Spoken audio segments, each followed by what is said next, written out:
Hello friend, welcome to S T tutorial YouTube channel. Friends, हम लोग नागरिक शास्त्र का महारिविजन क्लास चला रहे हैं।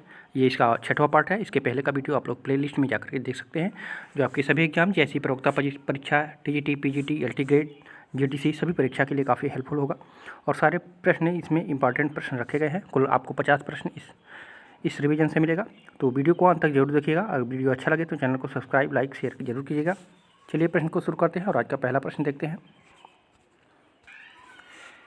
पहला प्रश्न है, पितृसत्तात्मक सिद्धांत के प्रमुख प्रतिपादक कौन थे? पितृसत्तात्मक सिद्धांत के तो सही उत्तर हो जाएगा आपका option number A, sir Henry man. ठीक है, सर हेनरी मैन के अनुसार जो है आदिम समाज जो है पितृसत्तात्मक थे, और जिनसे जो है जनजातियों या कबीलों का विकास हुआ, और यही कबीले आगे चल करके जो है राज्य के रूप में विकसित हुए। तो ए ऑप्शन आपका इसमें सही हो जाएगा। दूसरा नंबर प्रश्न है, राज्य एक अनावश्यक बुराई है, यह कथन है। तो यह कथन किसका है?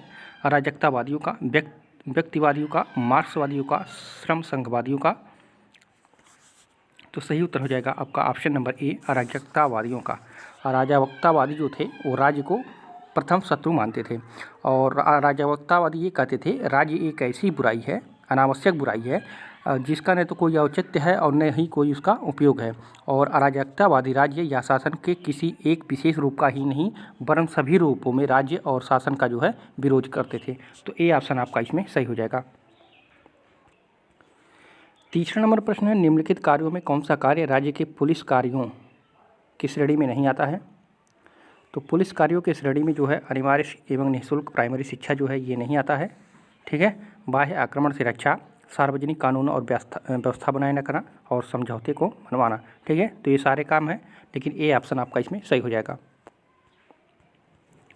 चौथा नंबर प्रश्न है, धर्म राज्य वह है जो धर्मों पर आधारित है, सभी धर्मों को स्वतंत्रता प्रदान करता है, सभी धर्मों का आदर करता है, धार्मिक संस्थाओं को सर्वोच्च सत्ता समर्पित करता है। तो डी ऑप्शन आपका इसमें सही हो जाएगा। धार्मिक संस्थाओं को सर्वोच्च सत्ता जो है समर्पित करता है। धर्मतंत्र ऐसी शासन प्रणाली है जिसमें किसी धर्म विशेष को सर्वोच्च मान्यता दी जाती है, और शासन पर जो है उस धर्म के पुरोहितों और मठाधीशों का जो है नियंत्रण रहता है। तो ऑप्शन आपका डी इसमें सही हो जाएगा। पांचवा नंबर प्रश्न है, किसने कहा राज्य ने तो भगवान की सृष्टि है और न उच्च भौतिक शक्ति का परिणाम, न परिपाटी और न ही परिवार का विस्तार मात्र? तो ये कहा था गार्नर ने। ठीक है, तो गार्नर ने अपनी पुस्तक, जो उनकी पुस्तक थी इंट्रोडक्शन टू पॉलिटिक्स साइंस, उसमें उन्होंने लिखा था कि राज्य न तो ईश्वर की सृष्टि है, न वह उच्च कोटि के शारीरिक बल का परिणाम है, न किसी प्रस्ताव या समझौते की कृति है, और न परिवार का ही जो है विस्तृत रूप है। यह तो क्रमिक विकास से उदित एक ऐतिहासिक संस्था है। तो इन्होंने अपनी पुस्तक इंट्रोडक्शन टू पॉलिटिक्स साइंस में ये बात लिखा था। ठीक है, तो ये उनकी पुस्तक भी आप लोग याद रखिएगा, इंट्रोडक्शन टू पॉलिटिकल साइंस। छठवां नंबर प्रश्न है, राज्य के विकास के संदर्भ में उपरोक्त पदों का सही क्रम निम्नलिखित कोटों में से चुनिए। तो राज्य के विकास का सही क्रम कौन कौन सा था? तो पहले नगर राज्य आया, ठीक है, पहले स्थान पे। फिर ठीक है, राज्य समाज की स्थापना हुई दूसरे स्थान पे। ठीक है, फिर आपका आया समाज राज्य आया, फिर जो है राष्ट्र राज्य आया। ठीक है, तो आपका डी ऑप्शन इसमें से सही हो जाएगा। पहले जो है नगर राज्य की स्थापना की गई, फिर राज्य समाज का, फिर जो है समाज राज्य का, फिर जो है राष्ट्र राज्य का। इसको अगर देखा जाए तो समाज राज्य जो है एक राजनीतिक व्यवस्था ही नहीं होती, वरन सामाजिक व्यवस्था भी होती है। वह राज्य और समाज के संयुक्त रूप है। यह एक धार्मिक संघ, नैतिक व्यवस्था और उत्पादन एवं व्यवहार की संस्था भी होती है। तो यहाँ पे डी ऑप्शन आपका सही हो जाएगा। सातवां नंबर प्रश्न है, कल्याणकारी राज्य की अवधारणा का संबंध किससे है? तो लॉर्ड बेबरीज से। आपका भी ऑप्शन सही हो जाएगा। ग्रीन के 3 बड़ी बुराइयाँ जो थी, अज्ञानता, गरीबी व नशाखोरी के उन्मूलन पर बल दिया। ठीक है, और इस प्रकार से उसने जो है कल्याणकारी राज्य के विचार का जो है पूर्वाभास किया। परंतु जो लॉर्ड विलियम बेबरीज थे, उनकी एक रिपोर्ट आई थी 1943 में। ठीक है, ये ग्रीन से पहले, ठीक है, ग्रीन से पहले इनको श्रेय मिलने चाहिए, क्योंकि ग्रीन ने जो है 3 बुराइयों को कहा था, और इन्होंने जो है 5 बुराइयों को समाहित किया था।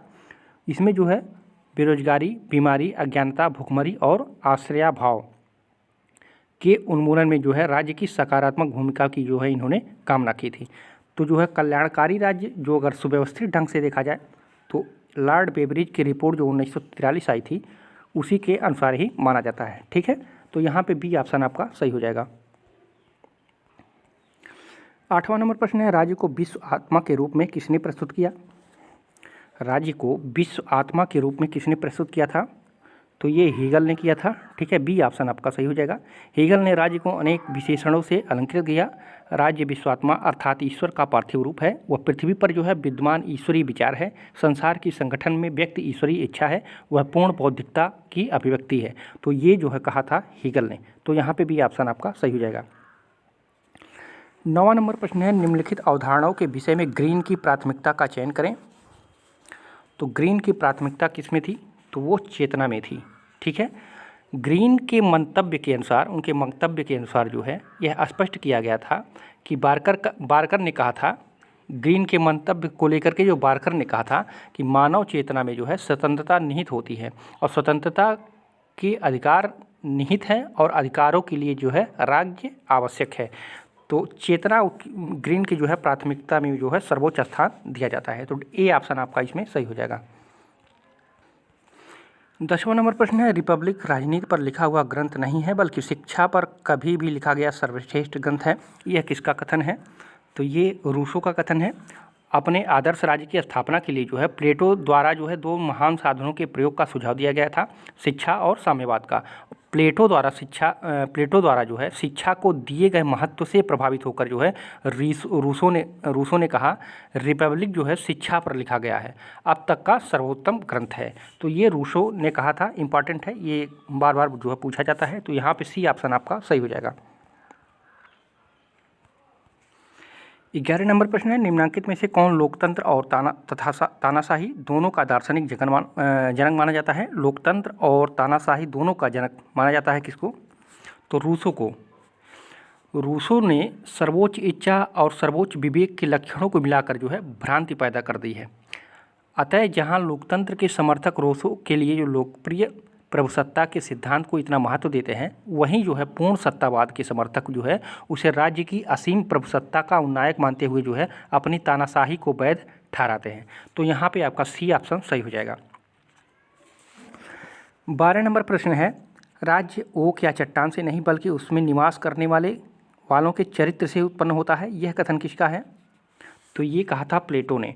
तो ए ऑप्शन आपका इसमें सही हो जाएगा।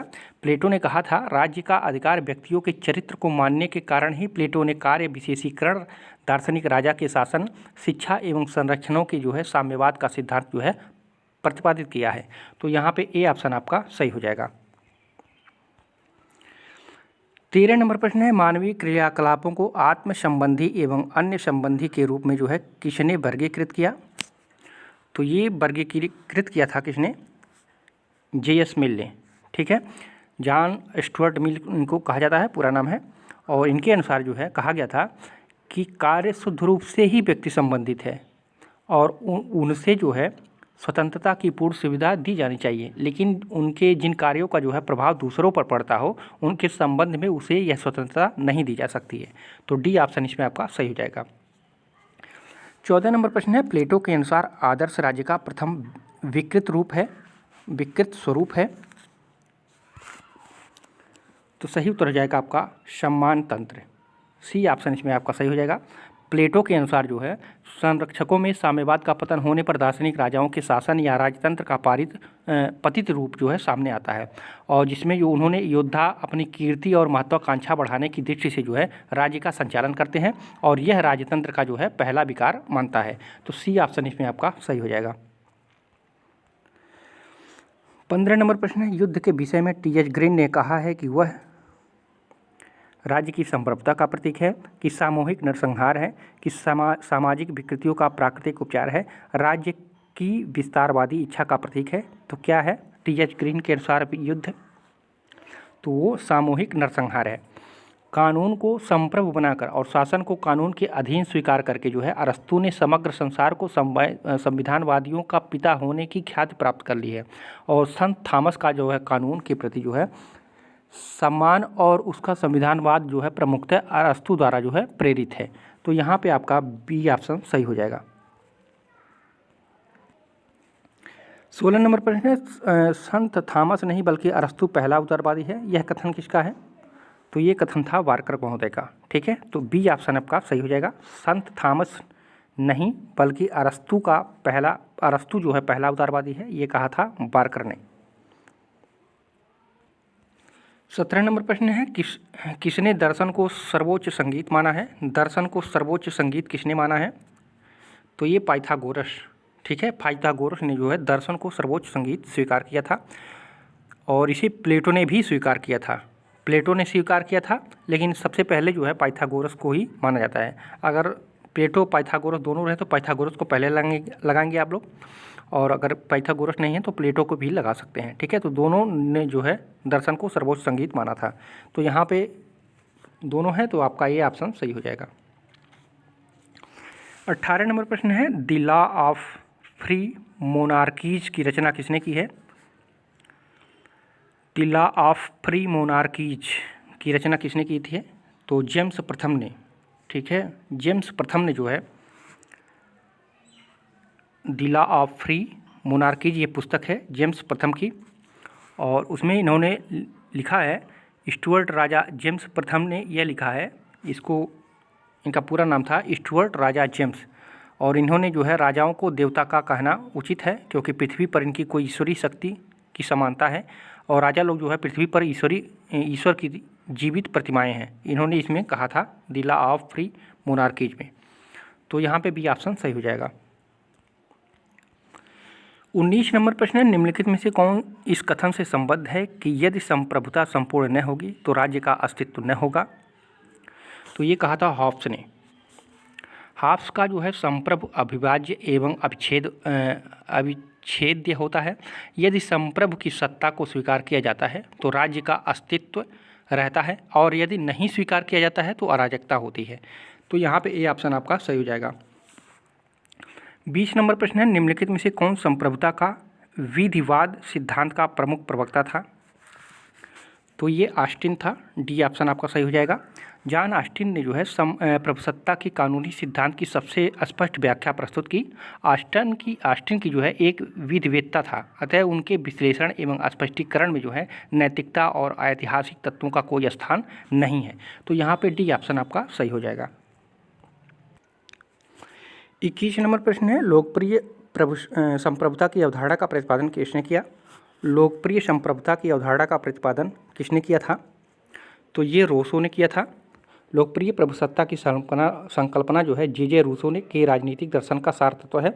रूसो ने 2 कारणों से लोकप्रिय प्रभुसत्ता की सर्वोच्चता को स्वीकार किया था। पहला था प्रभुसत्ता का आधार सामान्य इच्छा या सार्वजनिक इच्छा है, और दूसरा था जो है प्रभुसत्ता का ध्येय जन कल्याण या सार्वजनिक कल्याण है। तो आपका सही उत्तर हो जाएगा ऑप्शन नंबर डी। 22 नंबर प्रश्न है, निम्नलिखित में से अधिकारों का कौन सा प्राचीनतम सिद्धांत है? कौन सा सिद्धांत सबसे प्राचीनतम है? तो ये प्राकृतिक अधिकारों का जो सिद्धांत है ये सबसे प्राचीनतम सिद्धांत माना जाता है अधिकारों का। और अधिकार विषयक 5 प्रमुख सिद्धांतों, प्राकृतिक सिद्धांत, कानूनी सिद्धांत है दूसरे नंबर पे, तीसरा ऐतिहासिक है, चौथा सामाजिक कल्याण है, एवं जो 5वां था आदर्शवादी सिद्धांत। ठीक है, और जिसमें जो है प्राकृतिक अधिकारों का सिद्धांत जो है सबसे प्राचीनतम है। तो यहाँ पे आपका ए ऑप्शन सही हो जाएगा। 23 नंबर प्रश्न है, जहाँ कोई विधि नहीं है वहाँ कोई स्वतंत्रता नहीं है। तो ये किसी ने कहा था? जहाँ कोई विधि नहीं है वहाँ कोई स्वतंत्रता नहीं है। तो यहाँ पे सही हो जाएगा आपका ऑप्शन नंबर डी, लॉक में। ठीक है, लॉक लिखता है कि कानून स्वतंत्रता के लिए अनिवार्य दशा है। हम देख चुके हैं कि किस प्रकार जो है प्राकृतिक अवस्था में मनुष्य की स्वतंत्रता प्राकृतिक विधान पर जो है निर्भर है। राज्य की स्थापना के पश्चात भी कानून तथा स्वतंत्रता में जो है यही संबंध रहता है। तो यहाँ पे डी ऑप्शन आपका सही हो जाएगा। 24 नंबर प्रश्न है, स्वतंत्रता का अधिकार एक कैसा अधिकार है? नैतिक है, नागरिक है, राजनीतिक है, प्राकृतिक अधिकार है? तो स्वतंत्रता का अधिकार जो है ये नागरिक अधिकार है। तो यहाँ पे भी ऑप्शन सही हो जाएगा। उदारवादी लेखक जो है अधिकारों को 2 वर्ग में बांटते हैं, एक नागरिक अधिकार और एक राजनीतिक अधिकार। और नागरिक अधिकारों में जो है जीवन रक्षा का अधिकार, विचार और भाषण की स्वतंत्रता, धार्मिक विश्वास की आज़ादी, कानून के सामने जो है समानता, और न्याय पाने का अधिकार, और निजी संपत्ति रहने का अधिकार जो है ये नागरिक अधिकार में शामिल किया गया है। तो यहाँ पर भी ऑप्शन आपका सही हो जाएगा। 25 नंबर प्रश्न है, 2 सूची दिया गया है और इधर लेखक हैं, उनका मतलब उनका कथन एक तरफ दिया गया है, सूची 1 में कथन दिया गया है और सूची 2 में लेखक है, तो उनको मिलान करना है। तो सच बोलने तथा अपना कर्ज अदा करना न्याय है, ये किसने कहा था? तो ये कहा था सेफालस ने, ठीक है, सेफालस ने। ये इनको सिफेलस या सेफालस कहा जाता है और इनका कहना था कि न्याय का अर्थ है सत्य वचन कहना और लिए हुए ऋणों की जो है अदायगी करना यानी देना। और सिफेलस का पुत्र जो पोलीमार्क्स था, ये पोलीमार्क्स था, इन्होंने कहा था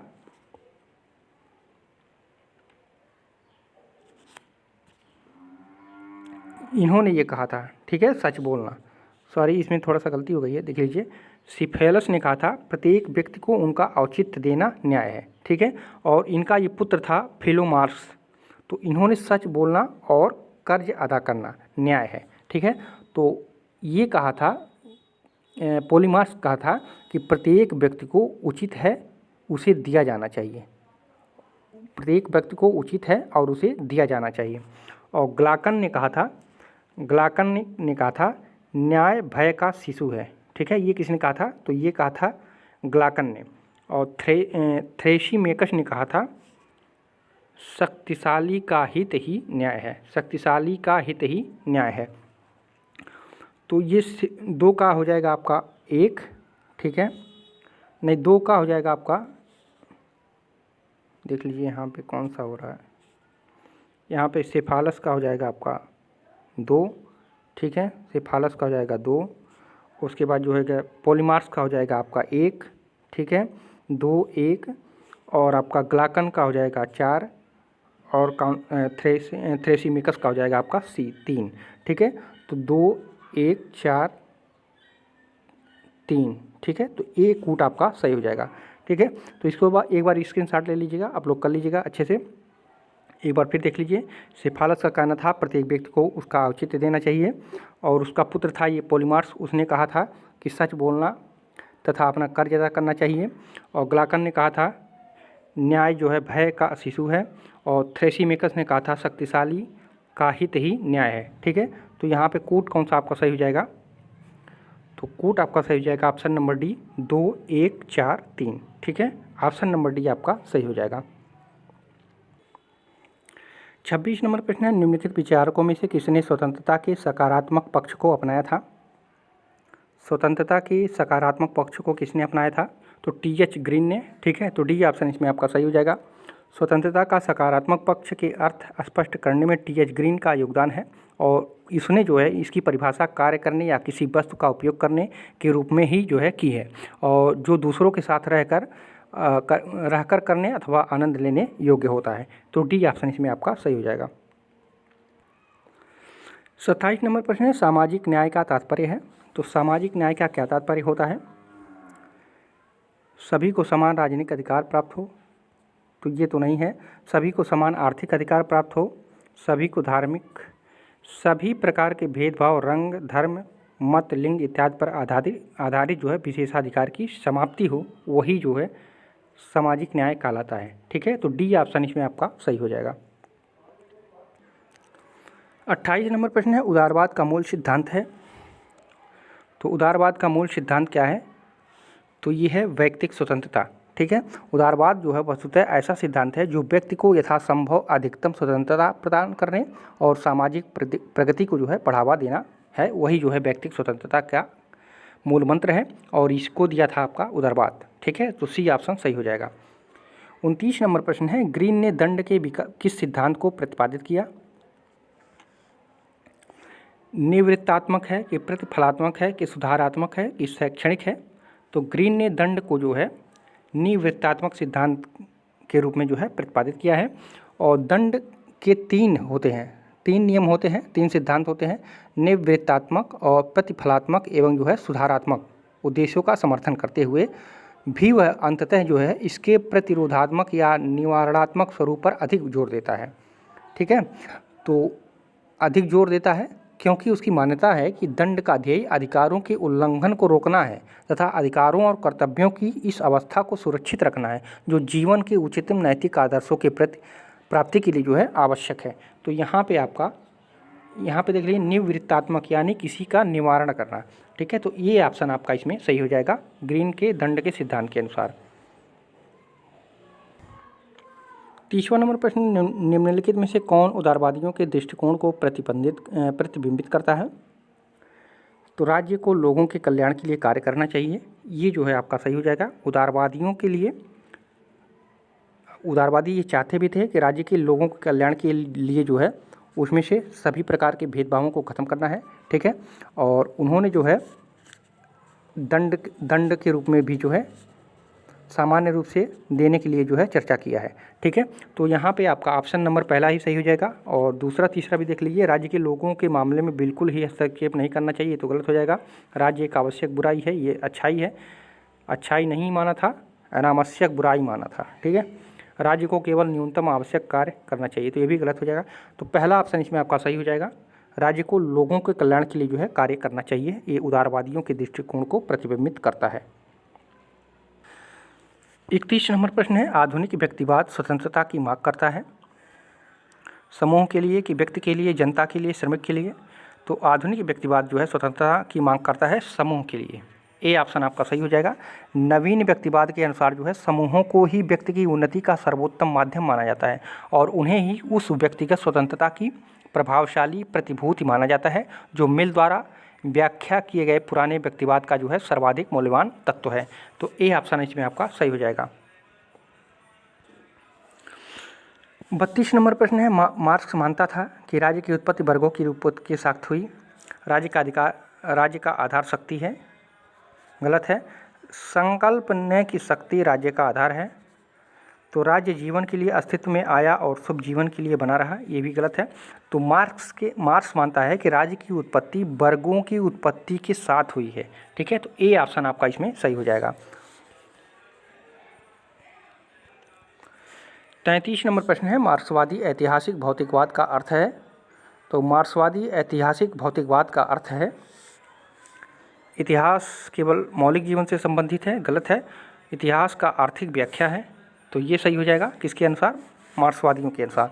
मार्क्सवाद के अंतर्गत जो है ऐतिहासिक भौतिकवाद को जो है द्वंद्वात्मक भौतिकवाद के पूरक सिद्धांत के रूप में जो है इसकी मान्यता दी जाती है। इसलिए जो कहा जाता है इतिहास की आर्थिक व्याख्या या इतिहास की भौतिकवादी व्याख्या भी कहा जाता है इसको। और जहाँ द्वंद्ववाद भौतिकवाद के मार्क्सवाद का दार्शनिक आधार प्रस्तुत करता है, ऐतिहासिक भौतिकवाद उसका जो है अनुभवमूलक आधार प्रस्तुत करता है। तो यहाँ पे भी ऑप्शन आपका सही हो जाएगा। 34 नंबर प्रश्न है, निम्नलिखित में से किस पुस्तक की रचना मार्क्स ने की थी? तो पॉवर्टी ऑफ फिलॉसफी, तो ये पहला ही सही हो जाएगा आपका। ये पुस्तक जो है मार्क्स के द्वारा किया गया था।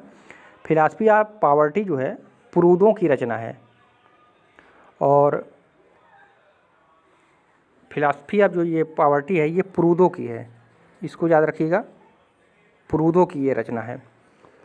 और इसी के जवाब में जो है मार्क्स ने जो है पॉवर्टी ऑफ फिलॉसफी की रचना की थी, इसी के मतलब जवाब में इसको लिखा था। तो यहाँ पे आप दोनों याद रखिएगा, ये फिलॉसफी ऑफ पॉवर्टी प्रूदो की है और पॉवर्टी ऑफ फिलॉसफी जो है मार्क्स की है और इसी के जो है जवाब में इन्होंने मार्क्स ने लिखा था। तो यहाँ पे ए ऑप्शन आपका सही हो जाएगा।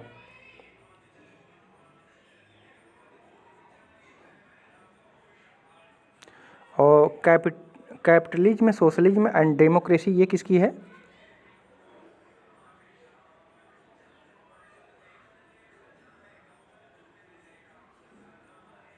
तो ये किसका है? ये है आपका, देखिए जोसेफ शुम्पीटर का, जोसेफ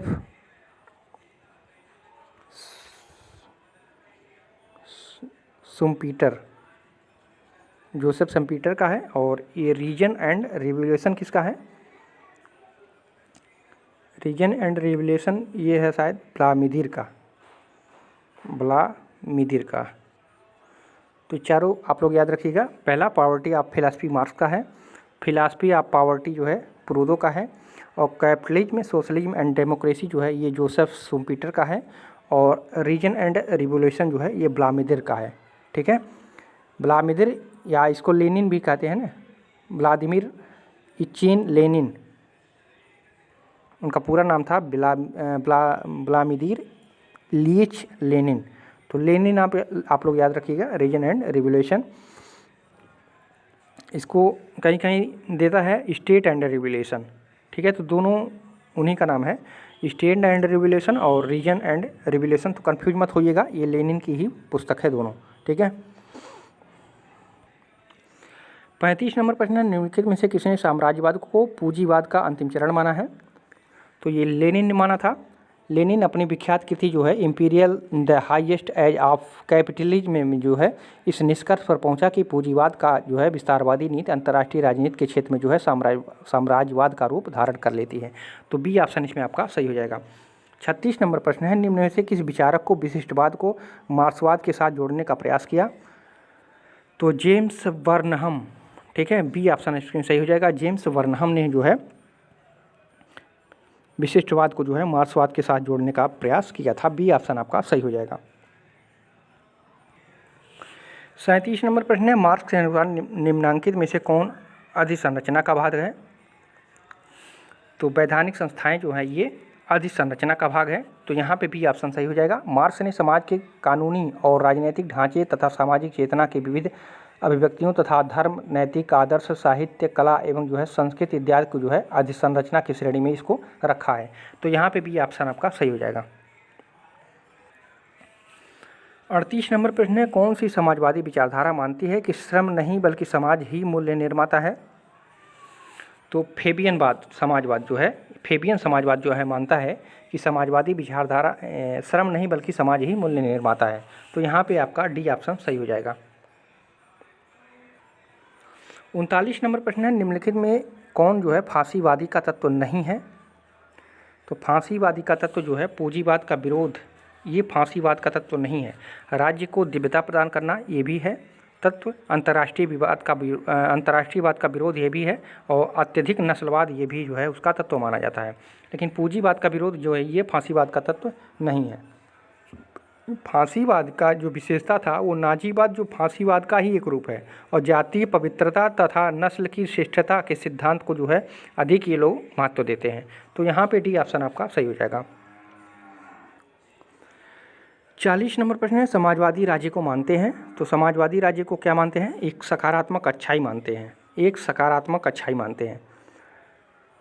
समाजवादी सिद्धांत में जो है राज्य के कार्यों के बारे में हस्तक्षेप विहीनता के विपरीत जो है अधिकतम कार्य क्षेत्र का समर्थन किया जाता है, और इस सिद्धांत के समर्थक जो है राज्य को बुराई के स्थान पर जो है एक आवश्यक अच्छाई या कह सकते हैं कि सर्वोच्च एवं सकारात्मक भलाई मानते हैं। तो यहाँ पे आपका डी ऑप्शन सही हो जाएगा।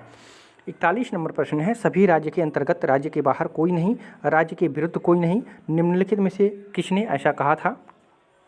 तो ये मुसोलिनी ने कहा था। स्वयं मुसोलिनी अपने जो है सर्वाधिकारवादी राज्य का जो है चित्रण करते हुए कहा था कि विश्व का कोई भी मानवीय अथवा आध्यात्मिक वस्तु जो है राज्य के बाहर नहीं हो सकती, और यदि हो तो उसका कोई मूल्य नहीं हो सकता। सब कुछ राज्य के अंतर्गत है, राज्य के बाहर तथा राज्य के विरुद्ध कुछ भी नहीं है। तो यहाँ पे सी ऑप्शन आपका सही हो जाएगा। 42 नंबर प्रश्न है, विश्व शांति कायरो का स्वप्न मात्र है, यह युद्ध के लिए वैसा ही है जैसा नारी के लिए मातृत्व, यह किसने कहा था? तो इसको भी मुसोलिनी ने ही कहा था, ठीक है। तो सी ऑप्शन सही होगा। मुसोलिनी का कहना है कि जो लोग विश्व शांति की बात करते हैं वे कायर हैं, क्योंकि विश्व शांति कभी भी संभव नहीं है। विश्व तो एक ऐसे तालाब के समान है जहाँ पानी ठहर कर गंदा हो जाता है। बिना युद्ध के कोई मनुष्य, जाति, समाज या राज्य उन्नति नहीं कर सकता है। युद्ध नितांत तो स्वाभाविक है, और मानव जीवन की पूर्णता जो है युद्ध में ही है। और मुसोलिनी के शब्दों में उन्होंने लिखा था कि पुरुष के जीवन का युद्ध का वही स्थान है जो नारी के जीवन में जो है मातृत्व का स्थान लिया है। तो ये मुसोलिनी का है, बहुत इंपॉर्टेंट है। तो सी ऑप्शन आपका इसमें सही हो जाएगा। 43 नंबर प्रश्न है, मताधिकार के विषय में एक व्यक्ति का मत का सिद्धांत किसने प्रतिपादित किया? एक व्यक्ति एक मत का सिद्धांत किसने प्रतिपादित किया था? तो बेंथम ने किया था, ठीक है।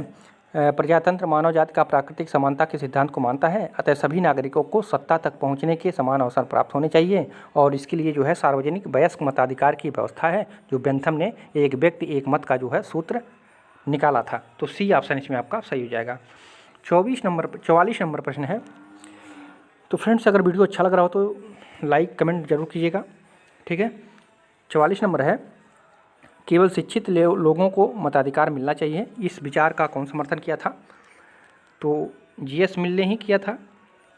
केवल शिक्षित निर्वाचक ही अपने जो है मताधिकार का बुद्धिपूर्वक प्रयोग कर सकते हैं। अशिक्षित व्यक्ति राज्य की समस्याओं से अनभिज्ञ होता है और उनको समझने में असमर्थ होता है। मिल का तो यहाँ तक विश्वास था कि अधिक शिक्षित नागरिकों को बहुत मतदान का अधिकार होना चाहिए, ठीक है। और मिल के अनुसार जो है शिक्षित और अशिक्षित सबको समान मताधिकार प्रजातंत्र की एक असंगति है और इस असंगति को जो है दूर करने के लिए जो है शिक्षितों को बहुत मताधिकार और अशिक्षितों को केवल एक मताधिकार जो है देना चाहिए।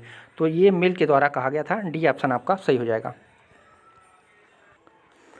45 नंबर प्रश्न है, लोकतंत्र के अंतर्गत राजनीतिक दल के लिए निम्नलिखित में से कौन सा तत्व आवश्यक नहीं है? कौन सा आवश्यक तत्व नहीं है, यहाँ नहीं पूछा है। तो संवर्ग, ठीक है। राजनीतिक दल के अध्ययन में जो है सदस्यता की संकल्पना का अपना महत्व होता है और सदस्यता के स्वरूप पर हर प्रणाली के साथ जो है बदलता रहता है। संवर्ग दल की जो है अवधारणा सर्वाधिकारवादी व्यवस्था, विशेषकर जो है साम्यवादी राजनीतिक प्रणाली से संबंधित है। तो यहाँ पे जो है संवर्ग उसकी आवश्यक तत्व नहीं है। 46 नंबर प्रश्न है, यह किसने कहा इंग्लैंड में कोई संविधान नहीं है? तो ये कहा था टाकविले, डी टाकविले।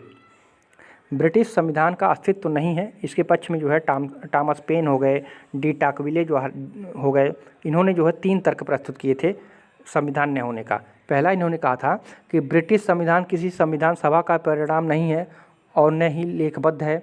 और दूसरा कहा था ब्रिटिश संविधान जो है लचीला है, अर्थात संशोधन के लिए जो है विशेष प्रक्रिया भी इसमें नहीं है, इसलिए जो है उसको संविधान नहीं माना था। और तीसरा कहा था कि संवैधानिक कानून या आधारभूत नियमों का इसमें अभाव है। तो इसलिए इन तीनों तत्वों को मिलाकर ही इन्होंने कहा था कि इंग्लैंड में कोई संविधान ही नहीं है। तो ये डी टाकविले थे और एक लेखक है टॉमस पेन। अगर टॉमस पेन भी रहे, टॉमस पेन, तो ये दोनों जो है एक ही बात कहे थे कि इंग्लैंड में कोई संविधान नहीं है। तो दोनों आप पॉइंट को याद रखिएगा। 47 नंबर प्रश्न है, संविधान के किस अनुच्छेद में संसद को राष्ट्रीय हित में राज्य सूची में उल्लिखित विषयों पर कानून बनाने का अधिकार दिया गया है? तो राज्य सूची में उल्लिखित विषयों पर कानून बनाने का अधिकार जो है अनुच्छेद 249 में इसका वर्णन किया गया है। अनुच्छेद 249 के अधीन जो है यदि राज्यसभा के उपस्थित तथा मत देने वाले जो है 2/3 सदस्यों द्वारा जो है समर्थित जो है संकल्प के जरिए जो है यह घोषणा कर दी जाए कि राष्ट्रीय हित में यह समीचीन है कि राज्य सूची में शामिल किसी विषय के बारे में संसद विधियां बनाए, तो समूचे भारत या उसके किसी भाग के लिए जो है उस विषय के बारे में जो है संसद विधियां बनाने के लिए वास्ते जो है सक्षम होगी। तो ये कहा गया है आपका अनुच्छेद जो है 249 में। तो ए ऑप्शन सही होगा। 48 नंबर प्रश्न है, निम्नलिखित में से कौन संविधानवाद की सही परिभाषा है? तो संविधानवाद की सही परिभाषा कौन सी है? तो ठीक संविधान के अनुसार शासन, संविधान की सर्वोच्चता, लिखित संविधान का होना, उदार लोकतांत्रिक मानकों के अनुसार शासन। तो डी ऑप्शन इसमें आपका सही हो जाएगा। संविधान के नियमों के अनुसार जो है शासन के संचालन को ही संविधानवाद ही नहीं माना जा सकता। यदि स्थिति तो निरंकुश शासन में भी संभव है। वस्तुतः जो है संविधानवाद की आत्मा जो है विधि सम्मत शासन में निहित है और यह अवधारणा केवल उदार लोकतांत्रिक मानकों के शासन में ही पाई जा सकती है। तो यहाँ पे डी ऑप्शन सही हो जाएगा। 49 नंबर प्रश्न है, राज्यसभा धन विधेयक को रोक सकती है कितने दिनों के लिए? तो आप लोग जानते हैं 14 दिन के लिए।